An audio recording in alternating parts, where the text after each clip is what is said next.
गुंड गजा मारणे टोळीच्या आरोपींची पुणे पोलिसांनी काढली आहे धिंड काढल्याचा व्हिडिओ व्हायरल। गजा मारणे टोळी विरोधात मोक्काची कारवाई, पुणे पोलीस ॲक्शन मोडवर। पुणे शहरातील गजा मारणे गँगकडून पुण्यातील भाजप नेते व केंद्रीय नागरी उड्डाण राज्यमंत्री मुरलीधर मोहोळ यांच्या कार्यालयातील कर्मचाऱ्यावर हल्ला करण्यात आला होता। या घटनेनंतर मंत्री मोहोळ यांनी पुणे पोलिसांनी चांगलाच फैलावर घेतलं होतं। त्यानंतर पोलिसांकडून कारवाई करण्यात आली आहे। पुणे शहरातील कोथरूड परिसरामध्ये बुधवारी शिवजयंती दिवशी दुचाकीस्वार अभियंता देवेंद्र जोग या तरुणाला कुख्यात गुंड गजा मारण्याच्या गुंडांनी मारहाण केल्याची घटना समोर आली होती। शिवजयंती निमित्त काढण्यात आलेल्या मिरवणुकीतून दुचाकी काढण्याचा प्रयत्न करत असताना वाद झाला आणि देवेंद्र जागे आणि देवेंद्र जोग या तरुणाला मारहाण करण्यात आली।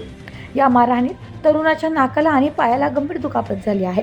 या प्रकरणी पोलिसांनी गुन्हा दाखल केला असून आतापर्यंत 3 जणांना ताब्यात घेतलं होतं, तर एक जण फरार आहे। ओम तीर्थराम धर्मजिज्ञासू, किरण कोंडिबा पडवळ आणि अमोल विनायक तापकीर अशी त्यांची नावे आहेत। पोलिसांनी या आरोपींना धडा शिकवत त्यांची धिंड काढली आहे। या तिन्ही आरोपींना पोलिसांनी चांगलाच हिसका दाखवला आहे। गुंडांची दहशत कमी करण्याच्या उद्देशाने व आरोपींना जबर बसाव म्हणून पोलिसांनी ही धिंड काढली आहे। हाताला बेडे आणि तोंडाला काळं कापड घालून पोलिसांनी तिघांनाही शहरातून फिरवले आहे। याचा व्हिडिओ देखील व्हायरल झालाय।